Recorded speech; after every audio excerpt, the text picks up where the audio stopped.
controller told us that these objects had been observed for over 2 weeks, coming down from over 80,000 feet, rapidly descending to 20,000 feet, hanging out for hours, and then going straight back up. For those who don't realize, above 80,000 feet is space. Is there a correlation between any of the characteristics of these UAPs, UFOs? What we tend to see are the smaller vehicles tend to be, think of a sports car. The large ones tend to be, not always, but almost exclusively either triangular shape or boomerang shape.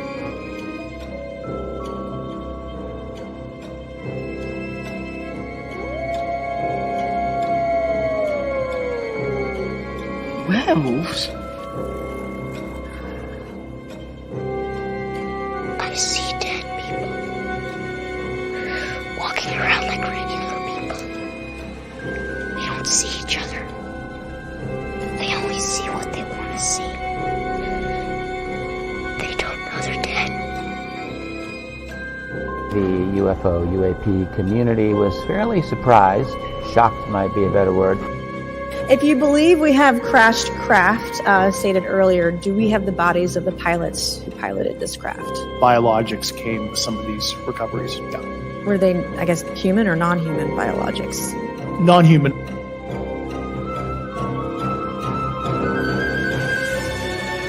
Do you think there is life on other planets? Well, I'm not quite sure, but I suppose there would be. Oh, I've seen a flying saucer. You've seen one? Yes, definitely. At Lane Cove. When was this? 1953. You don't think this is a figment of your imagination? Several other people with me saw it.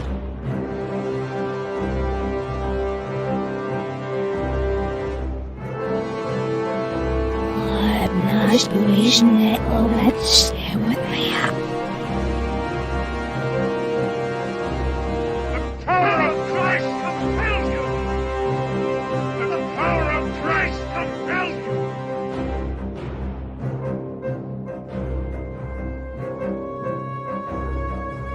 There is now a new UFO whistleblower with some major bombshell-level statements.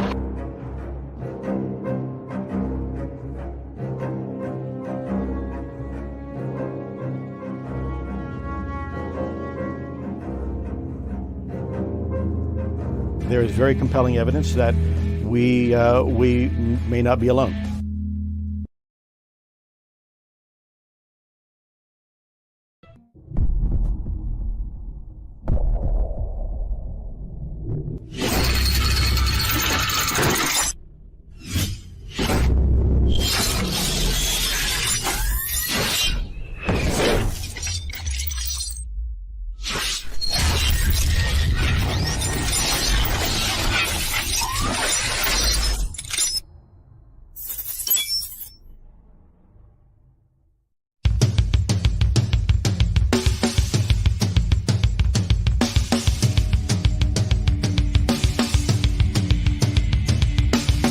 Welcome to the Michigan UFO Sightings and Paranormal Encounters podcast, where we explore the unexplained and mysterious phenomena that have occurred throughout the state of Michigan and beyond. From UFO sightings to ghostly encounters, we delve deep into the stories, the evidence, and the theories behind these strange events. We are your hosts. I'm Michelle. And I'm Wayne.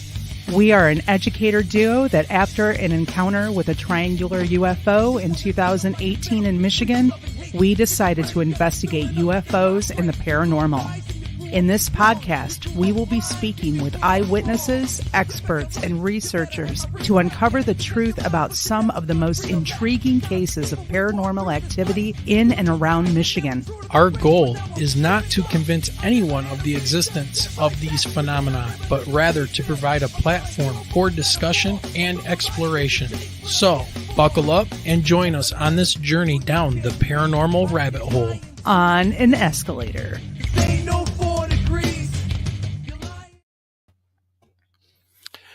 Well.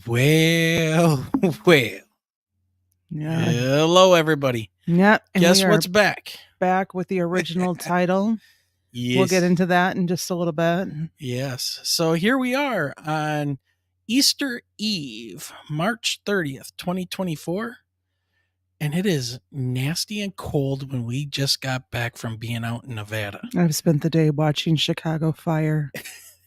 Yes, you are No joke. watching another one of your PD fire department type shows. So look at everybody in chat. Hey, everybody. It's like, thank you, Dick Wolf, for producing those. Yeah. Yeah. Good shows. Good shows. I don't watch a lot of TV, but those are pretty interesting. So, hey, let's see. What do we got going on here? We got Jason Finch, who's in the house tonight. We've got Intergalactic Angler and Aaron's Energy. We've got Guy Merritt. We got Diane Boss is here. Blue Crossroads has joined us tonight. Yep. And there's a host of other people that are watching. They're just staying quiet or for now watching while they're doing something else. But hello, guys. Oh, look, it's Rick Davis. Oh, Eddie's here tonight. Don't forget Eddie. Oh, yeah. Eddie is here. So welcome, Eddie. Eddie's doing some like crazy catch up listening to all the prior shows. Yep. So like me tonight, binge watching shows. I get it. I completely get it. So tonight, let's see, we're going to talk about a few things. So yeah. Well, we're back and we're both suffering from West Coast time. So we've only been back like 2 days now, and we were out 3-hour time change, and now we're back here in lovely Michigan. It's rained all day. And it's been nothing but gloom and rain, and made us think about why we went out west in the first place. So, yeah. But what we're going to talk about, a few things. Number one, we changed the name of the show back to what it originally was. There's some ideas and some things that we need to discuss about that. Yeah, Wayne had to put that survey out while we were on vacation. I want to let everybody know that he was giving me hourly updates how the votes were going. Yeah. Well, there's a reason for it. There's a legit reason for it. Why we first thought about and changing the name to Pit Chat. And then there's a big reason why we got rid of it real fast. We got rid of it, and I think people will agree with our reasons. So let's see, what else are we going to talk about? We got that February 2024 AARO report that we never really touched on because everybody else was talking about it. So there's a few things I want to go over on the AARO report. Not too much, because coming up in May, we're going to have the one, the only, our favorite UFO author, Ray Szymanski, coming on the show to actually talk about the AARO report and other attempts to maintain the UFO status quo. That'll be on May 12th, and I'll talk more about the shows that are coming up. Let's just say that Ray's got some very important news and insider information from certain people in the Air Force that he knows about all this stuff. Yeah, so some info to come with that. And yep. And hell, we might as well talk about the eclipse coming up on April 8th, too. Yeah, let's get into that. And then the future of the podcast. Where are we going? What's going to happen? What's coming up? And things like that. So let's kick this off. Let's talk about the name change, Wayne. All right. Yes, happy Easter. Yes, to people in chat. And if people are listening to the audio version of this and you want to get in on the chat, we have some of the coolest chat people in our chat rooms live. Get over to YouTube, find our channel, Michigan UFO Sightings and Paranormal Encounters Podcast, and subscribe and turn on that notification bell. And guess what? When we go live, you'll be notified. You can come in and chat with all of us live. So, very interactive show when we do these. All right, name change. Happy Easter, Dorothy. I see you've joined us. She's listening in tonight. Oh, yep. Mama Dorothy Hawkins is here. All right, so name change. Name change. Why'd you put the poll out there, Wayne? All right. Okay, let's quick perspective change here for a second. The reason we were tossing around changing the name in the first place to Pit Chat was because we were thinking, you know what, let's open up the podcast to more types of guests and more different types of conversations and things. And it was a good idea, and we came up with Pit Chat. I mean, because we've got like the archaeology and the ancient technology, so I mean, it makes sense. Yeah, but so does paranormal, right? That's not normal stuff. That's above the paranormal or above the normal. So that's paranormal. All right, so there was that. Fast forward after about a couple months, I start getting emails to the old email address requesting all of these people that want to come on the podcast. And this is their publicist and their agents, and they're wanting to come on the Michigan UFO Sightings and Paranormal Encounters podcast. Well, it don't exist anymore. I mean, we are still talking about weird and unusual stuff on Pit Chat, but there was a whole bunch of people, and as you guys will see with our lineup coming up, that wanted to come on the show. And the whole topic of UFOs and paranormal, I thought, was starting to die off. And I was like, let's just talk about other stuff. Let's just do it. Well, was I wrong? Things have picked up like crazy when it comes to UFOs and the paranormal. And we still have a pretty established show. And we get recognized quite a bit for the Michigan UFO sightings. So I decided, let's put a poll out there, Michelle. Shall we go back? And you were like, no.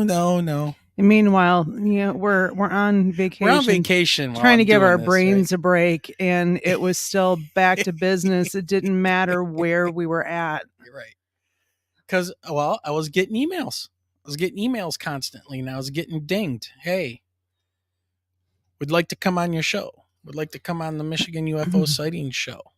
Okay. All right. We can. But however, just know that it's called Pit Chat now. So we put out, and this is Michelle's adopted sister, basically.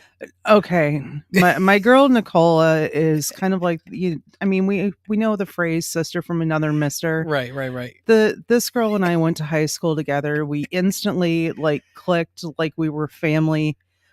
She's the reason that Wayne and I ever met in 93. Yeah. And it doesn't matter how many miles apart we are.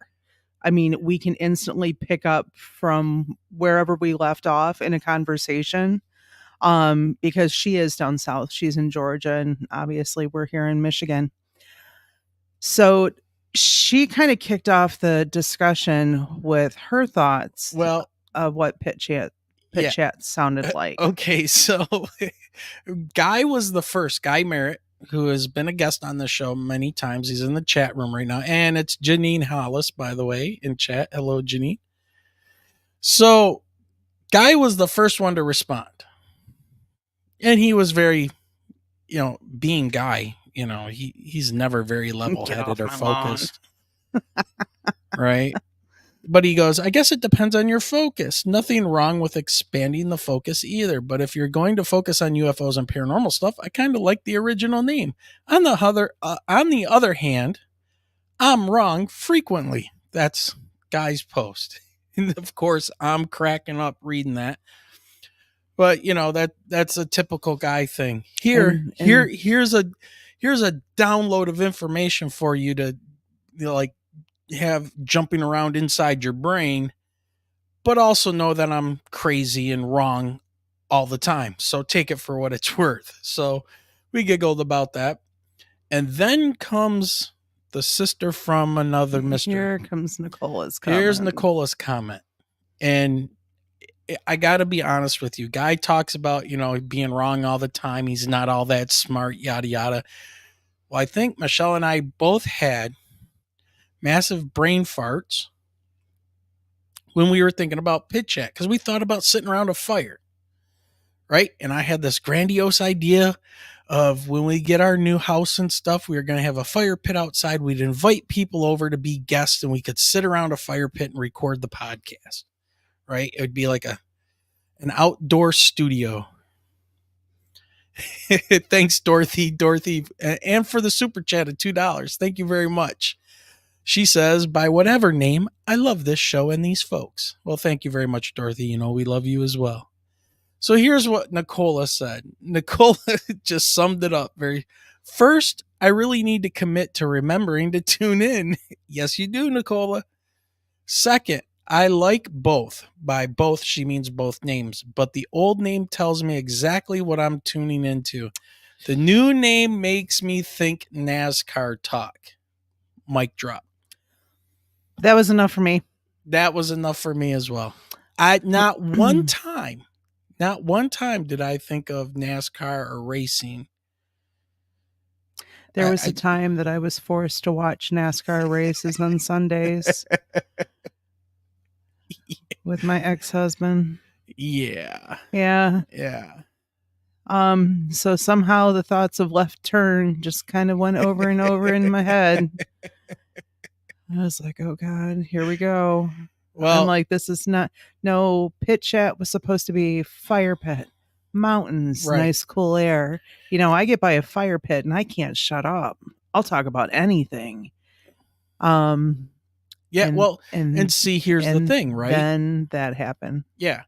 And here's the thing. We wanted to call it fire pit chat.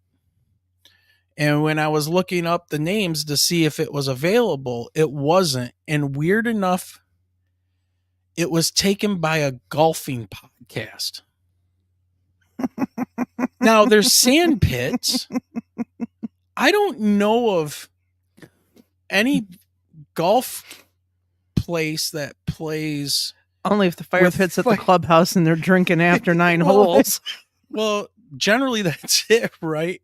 I mean, they catch a golf cart on fire and they put poor Joe in the burning fire cart. Do NASCAR in a golf cart. And then he's doing NASCAR in the golf court or the golf course and smashes into a sand pit and then catches the whole place on fire. Mini golf? I don't know, Intergalactic. I can rock mini golf, but I can't drive a ball. So anyways, 97% of all of our votes said switch it back to Michigan UFO Sightings and Paranormal Encounters podcast. Well, we did. And so you might see some thumbnails out there and stuff that still say pit chat on them and things like that. But yeah, we're going to stay Michigan UFO Sightings and Paranormal Encounters I podcast. just have to take a deep breath. Yeah, we just have to before I say Michigan UFO Sightings and Paranormal Encounters podcast. Gotta start working on some cardio to get those lungs built up. You know, that's what I got to do. I mean, and Michigan, but you know, so that is the reason why. Hello, Jennifer. Welcome. So an Aaron traumatic, yes, a very traumatic scene my girl Nicole has posed about the NASCAR. And I mean, no digs on anyone who enjoys NASCAR. It's just not my thing. Yeah. If I want to fall asleep really fast, I'll watch it. But there's a little tie to why, you know, everybody's got that thing, right? It's like you don't like something because it's tied to a person that, you know, you didn't get along with or something went bad with or whatever.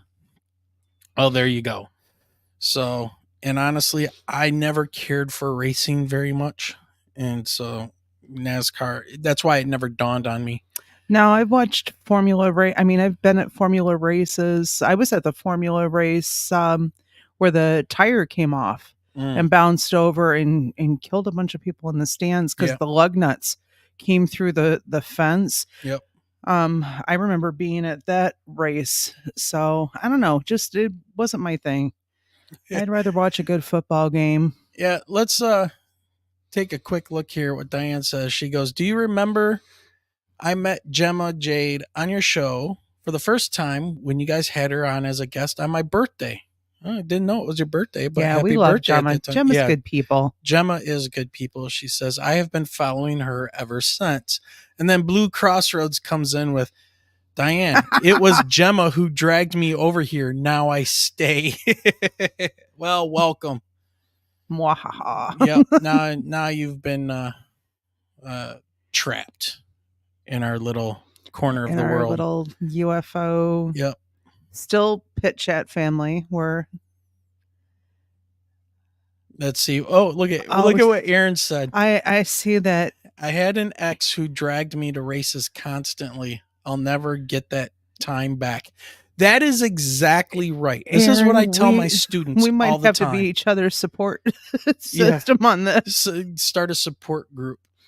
But I tell my students this all the time. It is like, stop wasting your time, because that's the one resource we never ever get back. When they say that you learn from your mistakes. Yep. So anyways, everybody, that is the podcast name change while we went through this little, I guess we had an identity crisis for a minute, and now we are back. And, yeah. So let's see. Dorothy says all UFO sightings are encounters, correct? But not all are sightings, right? I think of sightings as somehow distant. Michigan UFO and paranormal encounters would do well. One word less, no less meaning. Oh, I see what you're saying. Michigan UFO and paranormal encounters would do well. She's trying to give me some of my breaths back Yeah. when I have to say the title. Yep. Yeah. And I had thought about taking encounters off, just Michigan UFO sightings and paranormal podcast too. So, but anyways, we're stuck with it. We've got the shirts and stuff, so we might as well just. And Speaking of cards. that, if you guys want to check out our merchandise, there you go. Our driver swag. Yeah, www.miufopodcaststore.online. So we have shirts and hoodies and tank tops and some really cool drinking glasses too. All right. Well, let's get over to the report, because I know that we were going to have right. a little bit of a shorter show tonight so that we can give you guys a heads up as to what's coming up for the month of April and May. Right. Okay. So let's go ahead, and I'm going to share this report with you guys. Most of you are very much familiar with this already. So just something I want to point out. And like I said, we're going to go over this in depth with Ray. All right, there we go. Let's go back to this one. I like that view right there. Okay. So this right here is the February. And by the way, this report, and just like the other UAP reports that went in front of Congress, are all up in the files section of our Michigan UFO Sightings and Paranormal Encounters Facebook group. So if you're not a part of that group, get over there and join the group, and we'll let you in. So this is March 6, 2024, when it was open for publication, but it was reported to closed hearings in February when it was due. So they went to closed hearings. And this is the Department of Defense All Domain Anomaly Resolution Office. Volume 1. There's going to be another volume. Now, pros and cons.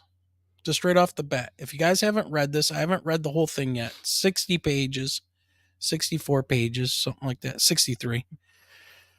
Pros. Very well written. I'll give it that. It gets very granular and going back to 1945 and talking about the different programs. Very, very, very, what do I want to say? Very good descriptions of what those old programs were. They did a great job making them short and sweet and talking about like Project Grudge, Project Sign, what they were, or at least how they're defining themselves. Okay. So well written, good historical information. Here comes the cons. You have a governmental agency that is investigating itself. I got a great idea. Let's find the most corrupt organization in the world, whatever you think that is, some kind of corporation or business or whatever. And let's tell them they need to put a report together, put a committee together of employees, and investigate themselves and tell us the truth. Are you going to buy it? Of course not. Of course not. Hey, Straw Dog, welcome. And then there's Lance. Hey, Lance, welcome. And just to interrupt here, I can't find you guys on iHeartRadio or anything anymore. Did you guys change your name, your podcast name? Yes. It's back to the original, what you see on the screen right now. Yeah, so I just typed in the original title for you, Lance. Yep. So, pros and cons, okay? So let's take a quick look at this. Here's all the pages. And I just want to go through this because, look, there are people out there who are dead set that if they don't have an alien arm or a foot or something presented in front of them, that it's not the extraterrestrial hypothesis. Just throw it out the door. Okay. Then we got the people that say it's the US government.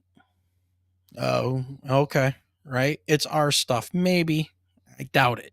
Okay. Could be experimental aircraft, but no. Then you got the people who believe it's spiritual in nature. These are interdimensional beings, and they are the Nephilim. They are fallen angels, all of that stuff. There are very much some similarities to abductions and things like that. Okay, fine. All right, I'm just trying to identify some of the camps here. And then we've got people who see things. Michelle and I have this experience. We have no evidence other than the story and what happened to us. And that's pretty much it. I got a question for you. Do they start off all of these AARO reports with the same thing in section 1 in the introduction? Yes. Every single time? Pretty much. So they can't just cut to the chase? They do. We're going to jump to that. Okay. All right. So as Michelle was saying, section 1, introduction. This report represents volume 1 of the All Domain Anomaly Resolution Office, or AARO, Historical Record Report HR2, which reviews the record of the United States government, or USG, pertaining to unidentified anomalous phenomenon. Okay? So there you go. They tell you right there in the first sentence who they are. It's volume 1. This is not everything they're going to release. And this is a historical record report. All right? Cool. Since 1945, the USG has funded and supported UAP investigations with the goal of determining whether UAP represented a flight safety risk, technological leaps by competitor nations, or evidence of off-world technology under intelligence control. So they're admitting that the government, since the 40s, 1945, has been funding and looking into UAPs. This is a real thing. Even though, this is where a problem comes in, they've been screaming for years the government doesn't investigate this stuff. They just said it. Yes, they do. So it says these investigations were managed and implemented by a range of experts, scientists, academics, military, and intelligence officials under different leaders, all of whom held their own perspectives that led them to particular conclusions on the origins of UAPs. However, they all had in common the belief that UAP represented an unknown and therefore theoretically posed a potential threat of indeterminate nature. Okay. AARO's mission is similar to that of these early organizations.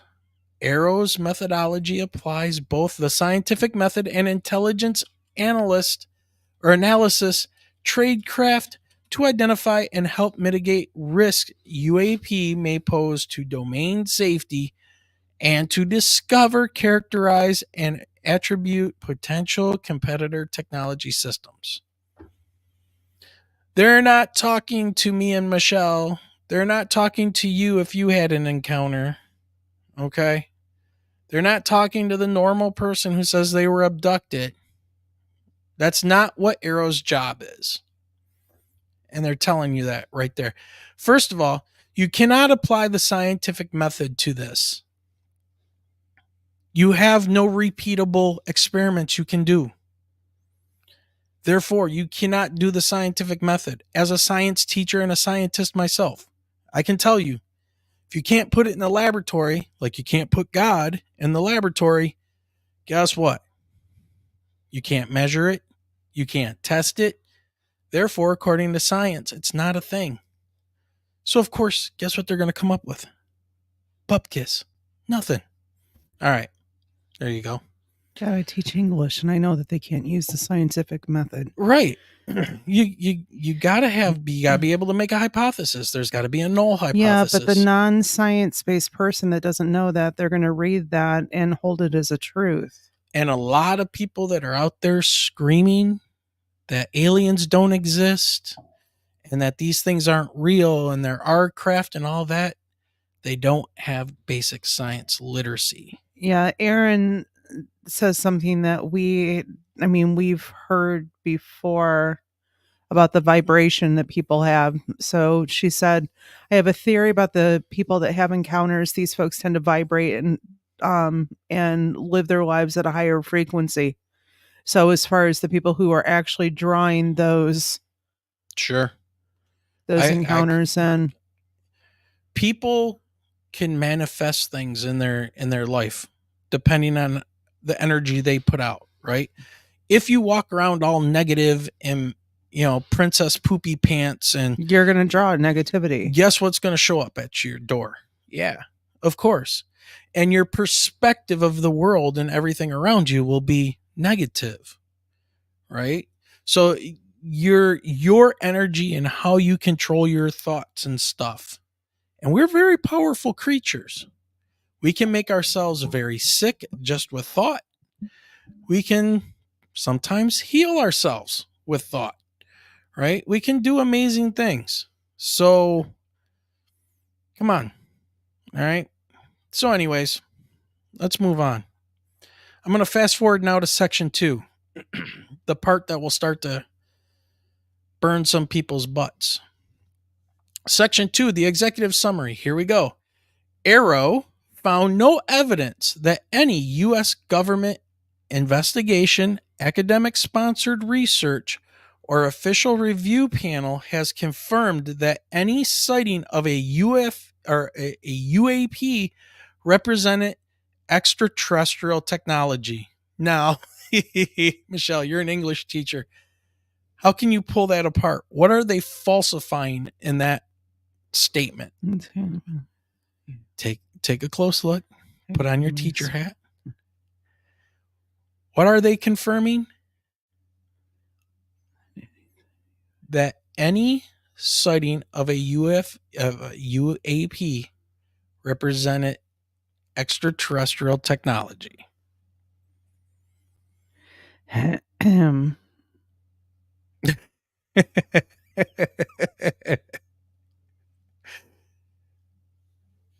Is that what we're asking them to do? No.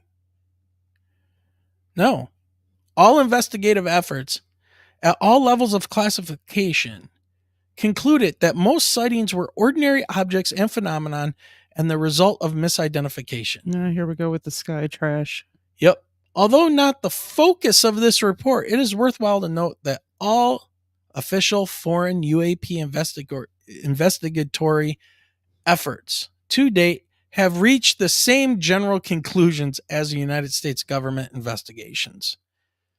Bullet point 1. Although many UAP reports remain unsolved or unidentified, AARO assesses that if more and better quality data were available, most of these cases also could be identified and resolved as ordinary objects or phenomenon. No, they can't. You know why? Because you're trying to apply the scientific method to something that you don't have a way to test. Sensors and visual observations are imperfect, the vast majority of cases lack actionable data, or the data available is limited or of poor quality. Dun, dun, dun. I just look at these and the wordiness and the fact that they just continue to drag on and on and on without getting to the point frustrates me. This is like reading a 7th grade essay. Yep. And the people, and what this does is that this right here, that thing, it empowers the people that say, show me the evidence, right? They yell on their shows and they're yelling and screaming and getting all excited. Everybody's a liar, right? Well, then show me the evidence. And what do they have backing them up? Well, they got a U.S. government document that's backing them up, But and they they're can using say the that. scientific method. But so what? It doesn't matter. You're talking about human science to something that's probably not human at all. Let's jump down to the next bold point here. I get a little worked up when I hear people yelling and screaming like that. AARO found no empirical evidence, of course not, there is no evidence, for claims that the U.S. government and private companies have been reverse engineering extraterrestrial technology. AARO determined, based on all information provided to date, that claims involving specific people, known locations, they're talking about David Grush here, known locations, technological tests, and documents allegedly involved in or related to the reverse engineering of extraterrestrial technologies are inaccurate. Additional claims will be addressed in volume 2, of course, while they work on their cover story. Dude, what? Okay. All right. Everybody remember that. Okay. And I'm going to go to one other point here. I'm going to go to another page. You guys are going to laugh. All right. When I read this next thing to you. And then I'm saving the rest of this till we have Ray on. Because Ray is the expert. Ray worked at Wright-Patterson. His first day there, the guy was like, over there is where we keep the aliens and the crashed aircraft parts. They're talking about the 1947 stuff. Right? Now, was he joking around? Maybe. Would you joke around if you're in a formal investigation with you got AARO people coming or somebody like Lou Elizondo, take him for what he is, but he was investigating this stuff, right? He has government credentials and he goes up to somebody and says, did you guys see UFOs or know of parts or know of off-world intelligences? They're going to sit there and make stuff up to him? I don't think so. I don't think that's going to happen. All right. So again, one more time, AARO found no empirical evidence for claims that the U.S. government and private companies have been reverse engineering extraterrestrial technology. AARO determined, based on all information provided to date, that claims involving specific people, known locations, S4, technological tests, like anti-gravity engines, TR-3B. Yeah, that's what came to my mind, too. Damn it, I hate that TR-3B shit. I'm sorry. Excuse my French. Pardon-moi. And documents allegedly involved in or related to the reverse engineering of extraterrestrial technology are inaccurate. Additional claims will be addressed in volume 2. Okay. All right. Are you guys ready? Let's do this. I'm jumping to page. And if you want to follow along with these lovely government documents, go to page 34 of the PDF. Well. So here's all the rest of the pages after what I was just reading. Talk about Project Sign, Project Grudge, this project, Project Blue Book, the Condon Report, right? They go through and they talk about that. Well, here's something you might not know of. Kona Blue, a proposed UAP recovery and reverse engineering program. But they debunked everything 33 pages ago. But Kona Blue was an actual, real UAP recovery and reverse engineering program. Yeah, it's also the color of my last car. Dude, but check this out. All right. Well, that last car was a UFO. Piece of crap. All right. Anyways, Kona Blue was brought to AARO's attention by interviewees who claimed that it was a sensitive DHS compartment to cover up the retrieval and exploitation of non-human biologics. Does that sound familiar? It's in our intro. That's Grush talking about non-human biologics.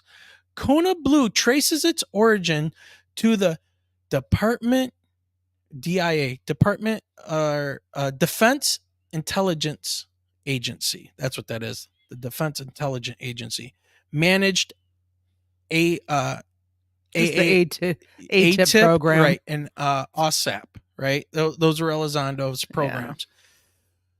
Which was funded through a special appropriation and executed by its primary contractor, a private sector organization. Guess who that was? Who owned Skinwalker Ranch and was friends with Harry Reid, the billionaire? What was his name, guys? Right? What was his name? Hey, Woo Riders, what's up? Welcome to chat. Yeah, happy Easter Eve. What? Kona Blue sounds like a weed strain. Like I said, it was the color of my last car. What was the name of the guy who owns, the space program? He builds things for the space program. Owns Skinwalker Ranch. It starts with a B. Bigelow. There it is, Aaron. You got it. Ding, ding, ding. Yep. Bigelow Industries. Okay. DIA. Now listen to this. So it managed OSAP and ATIP program, which was funded through a special appropriation and executed by its primary contractor, a private sector organization. Let's call that Bigelow Industries. DIA canceled the program in 2012 due to lack of merit and the utility of the deliverables. As discussed in Section 4 of this report, while the official purpose of ASOP ATIP was to conduct research into 12 areas of cutting-edge science, the contractor team and at least one supportive government program manager also conducted UAP and paranormal research at a property, Skinwalker Ranch, owned by the private sector organization. Ding. Now is this all starting to make sense? When DIA canceled this program, its supporters proposed to DHS, Department of Homeland Security, that they create and fund a new version of ASOP and ATIP under ASAP. ASAP. The proposal, codenamed Kona Blue, would restart UAP investigations, paranormal research, including alleged human consciousness anomalies, and reverse engineer any recovered off-world spacecraft that they hoped to acquire. This proposal gained some initial traction at DHS to the point where a prospective special access program, PSAP, was officially requested to stand up this program, but it was eventually rejected by DHS leadership for lack of merit. As demonstrated by the proposal package and by statements from the originator, Senators Lieberman and Reid asked that the PSAP, the PSAP, be established with the promise of additional funding. The proposed Kona Blue lines of effort closely mirrored those conducted by the private sector organization for OSAP and ATIP. So here's the thing. If this is like becoming a pain in the ass to follow, Kona Blue was the next step after they shut down ATIP and OSAP, right? That was Elizondo's stuff. They were shutting that down, but they were going to start another one, Kona Blue, for these exact reasons of UAP retrieval and reverse engineering. It was called Kona Blue. That was the proposal. Now, if you don't think that that thing is actually real and going on, I got something for you. You want some swampland? $1 million. Give me 5,000 Bitcoin and it's yours. Oh, they just contradict themselves Yep. within 30 pages. Yeah. 30 pages ago, they're saying there is, nothing that is reverse engineered. Yeah. But hey, if you read on about 32 pages later and you see Kona Blue and you're a private organization. So I'm going to skip around here just a little bit more. I want to go down to this bold area here. It is critical to note that no extraterrestrial craft or bodies were ever collected. This material was only assumed to exist by Kona Blue advocates and its anticipated contract performers. This was the same assumption made by those same individuals involved with the OSAP and ATIP programs. The SAP was never approved or stood up, and no data or material was transferred to DHS. Bullet point. Kona Blue was not reported to Congress at that time because it was never established as a SAP and therefore did not meet the threshold for congressional reporting. However, the Deputy Secretary of Defense provided a congressional notification concerning the program when it was identified in the spirit of transparency. So we're talking about it. We got people advocating for it. We're going to set it up. We're just not going to say anything that this is something we were going to do. Here's what happened. And this is my speculation. They were going to set this up. This was to take the place of OSAP and ATIP. And they were going to work on some kind of materials or something they have or found. And they were just moving it under a different name. That name was Kona Blue. Guess what? Transparency. And then Representative Burchett shows up. All of these people now show up and are witnesses. And now they have to stop Kona Blue. Bada boom, bada bing, it never existed. They just talked about it, but there was nothing there. There was no merit to it. Are you kidding me? That is a snow job. Now, of course, from my perspective, I'm looking at this and going, of course, it's a cover up. They got busted. They were going to get Kona Blue all set up, and then transparency hit them hard. And now they had to shut that down. And they're going to report on the fact that they were going to shut it down. But why was it made?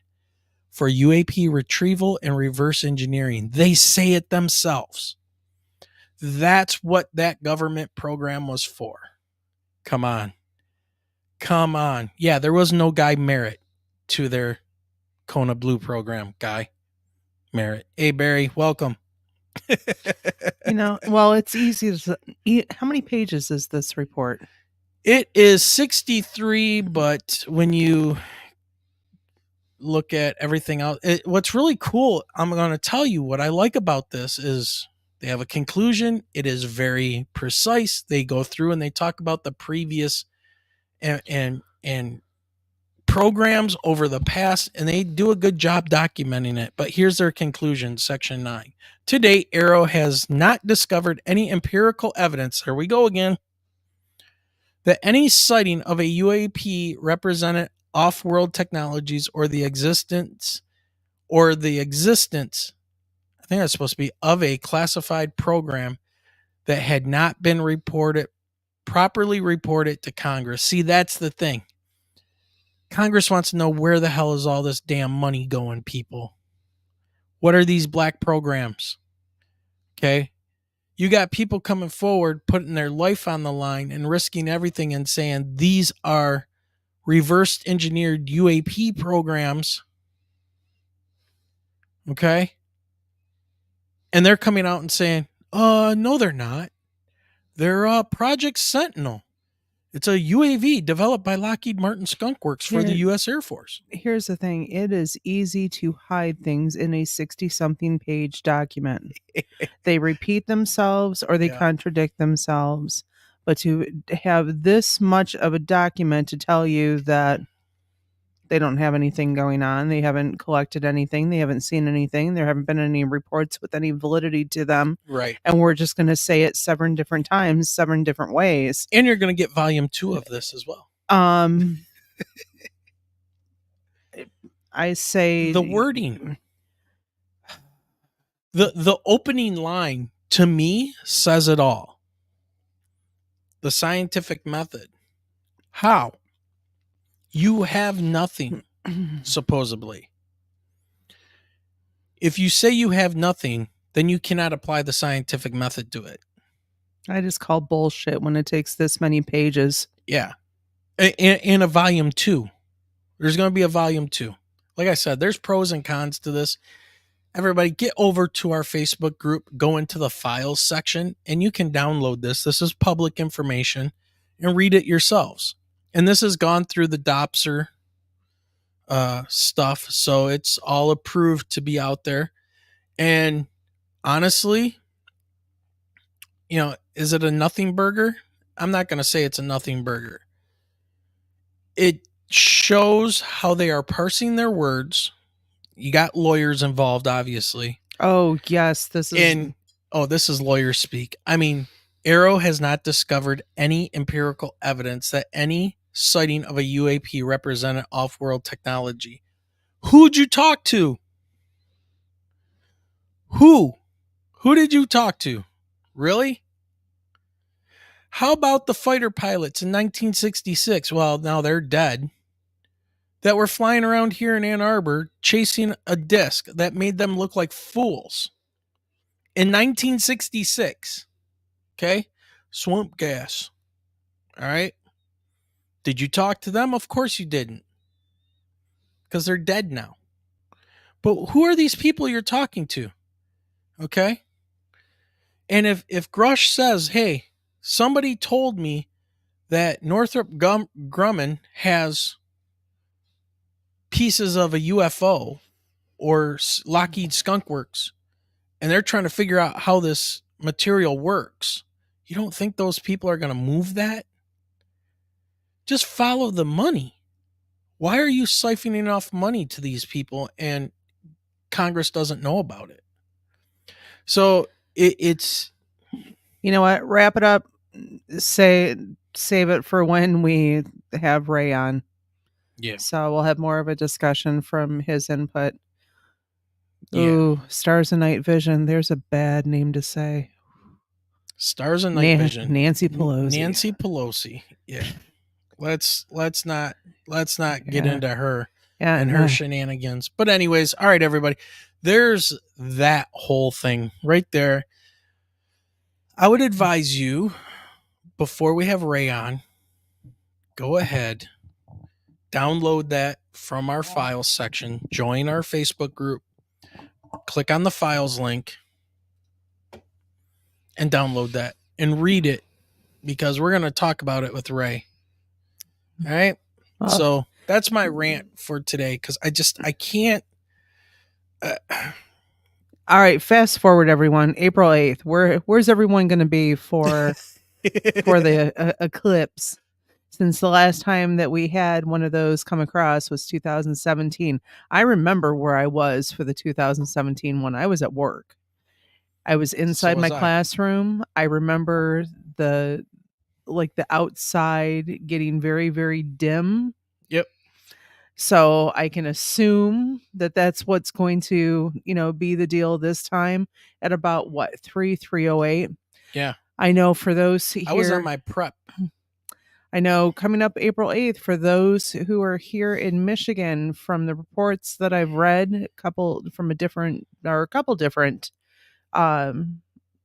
news stations, that Luna Pier, Michigan, which is around exit 2 or 3, it's right on the border of Ohio and is Michigan, going to be the best spot in Michigan to witness the eclipse. So, which is funny because we've looked at, every now and then I'll go, homes for sale in Luna Pier because it's on the water and it's still in Michigan. Yep. So, but I hope they have the area. But oh, that's right. They have the National Guard going into areas that are of the totality of the eclipse because of all of the different theories, the fear mongering. Well, and all of the people that are going to be driving on the road, going and getting gas from those places and putting a load on the resources and stuff. But just real quick, everybody watching and listening, this is our Facebook group here. All right. We have 7.1 thousand members that have joined since then. If you look here where it says discussion, featured members, events, media, and files, if you click on files, there you go. There's the DOPSR cleared 508 compliant HRRV1 08 March 2024 final PDF. There's also the 2022 annual UAP report that they did. And then here's the DIRDs. These were the things, these defense intelligence research documents, I think is what they're called. These were the things that Bigelow and his scientists, his groups, and OSAP and ATIP were working on. And this one was all about acute and subacute field effects on human tissue. I was interested in that one because of my thyroid. Yeah.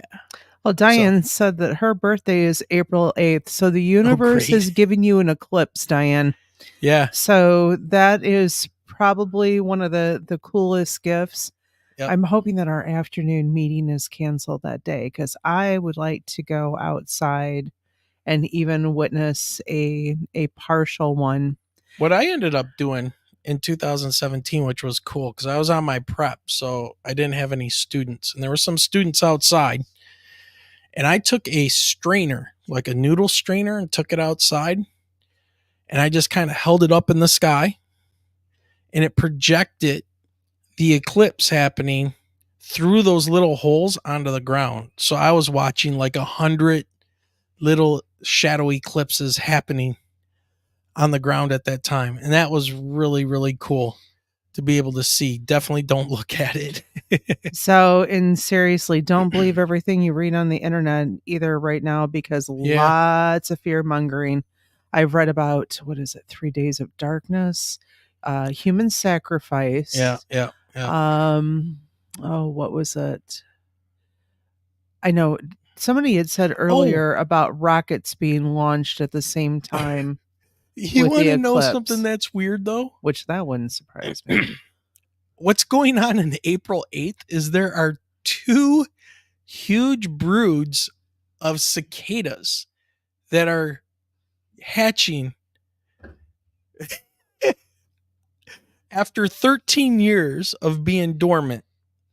So we're going to have locusts flying in the air. Yeah. So, so let's just start throwing the Bible at everybody and talk about three days of night. And I will say this: if you ever want to scare the mess out of somebody, wait till those cicadas shed their skin. Oh yeah. Take the skin and just set it on the shoulder of someone. I used to do that to the kids on our 8th grade field trips because Washington, D.C., they would have like huge masses of cicadas. And while they're wonderful to listen to in moderation, but there's 2 huge broods that are after 13 years of hibernating or getting ready to hatch are hatching on the 8th. So 13 years they've been waiting for this day, and we're gonna have cicadas all over the place. Yeah, I'm curious to see what attendance is going to be like that day. Yeah. Wayne and I have already talked about that. Guy says, when the demons and angels stuff starts, Guy checks out. Yes, Guy, we know. We got you, Guy. You are very anti-religious. Yes. No, it's just like, again, all the fear mongering. Yeah. Well, there is some there is some validity to it. Think about all the people who are going to take the day off work, get in their cars, and go to an area where they can see and be in the total eclipse. That is going to put a lot of people on the road who are generally stupid. You know, We I hate to say it not like that, had but the greatest drivers around recently. they're going to treat it, well, they're going to treat it like a party. They're going to be drinking. They're going to be driving. They're going to definitely be smoking a lot of their favorite Kona weed, Blue. their Kona Blue strain of weed in driving vehicles. And don't say you don't do it, because every day I drive to work on the highway, I get a contact buzz. Here's the thing. Anyone So- going southbound 75 to Luna Pier, just please remember that there is construction Right. in Monroe County going south, And there only is a couple gas construction coming stations. back. Don't use up all the gas, because you're going to show up and want all Those the gas. poor folks in So, Luna Pier are like, shut up, Michelle. yeah. We don't want anybody else down here. Quit giving our little secret away. All right. All right. So, Wayne, what's coming up? Okay, in so what's April and coming May? up? Yeah. So here's a big reason why we went back to our original name, because we were getting contacted by a bunch of people that wanted to come on the show. So I'm going to go ahead and present this. I don't think that we have an open Sunday now after tomorrow. We do not. Tomorrow's we're doing this because we do have an opening tomorrow. But if I go to our lovely Michigan UFO Sightings and Paranormal Encounters YouTube channel, you guys can see, if you click on the live tab there, you can see the shows we got coming up. So obviously here we are. We're live right now. Then on the 4th, we've got Mainstream Scientist Abducted by Aliens with Dr. Bruce E. Rapinoe. So he's a mainstream scientist, and he wrote a book about being abducted by aliens. So we're going to talk to him. And then one of our friendly neighborhood Facebook group members is a former Department of Defense or DOD employee, and is coming on the show on April 14th. And that is employee Nancy Timms. It's time for disclosure, and here's why. And she is connected with the Department of Defense. So there you go. Then on March 21st, we know we won't have Guy in the audience, because we're going to have John Myler on, and we're going to talk about aliens in the Bible, end times, and the biblical perspective on UFOs. Covering all the angles. Yes. And one of my favorite things about the Bible is Genesis 6. Everybody knows it. It's the giants and the Nephilim and the Nakash, the serpent shiny ones that ruined it for everybody. Those were the ones that were kicked out of heaven. Those were the rebel angels that fell to earth on Mount Hermon. I like reading about this stuff and learning it. And then we've got, and I'm gonna kill their last name, Dr. Bill Koskola and his wife Jackie, and we're gonna talk about their investigation into the relationship between trauma and paranormal experiences. Ooh, we'll have something to talk to them about. That's on May 5th at 8 p.m. Then on May 12th, we have our best buddy, Ray Szymanski, coming on, talking about the AARO report, which we kind of went over a little bit, and other attempts to maintain the UFO status quo. And yes, moms out there, that is Mother's Day. Yes, it is. So I told Wayne that it was okay to book that one, since it is later at night. Yeah. So that is Mother's Day. And then on May 19th, I think we have one spot open in May right now, and that's the last Sunday in May. We're going to have on a returning guest, Dr. Bruce Olev Solheim. He will be coming on, talking about his new book, saying, "We Are the Aliens, a case of alien-human integration." And he is such a cool guy to talk to, and a history professor. But man, does he have a paranormal and UFO connection that is just really, really cool. So yeah, so that's the lineup. And we are just getting hit left and right. I thought this year was going to be kind of quiet, silly me. We have somebody for every weekend all the way to the end of May. So, yes. Anyways, busy couple of months. Yeah, it's going to be busy around here. And you know what? It'll make the time go by fast because that means we only have about 2 months of school left. Yay.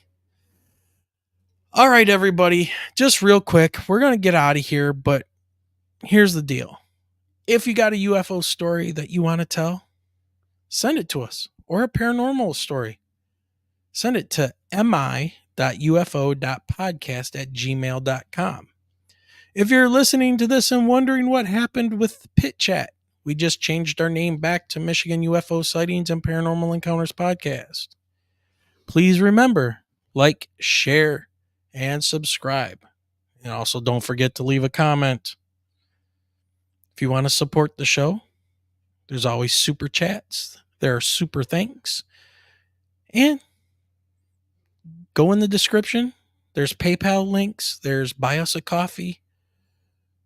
There's also our store, miufopodcaststore.online. You can check us out there.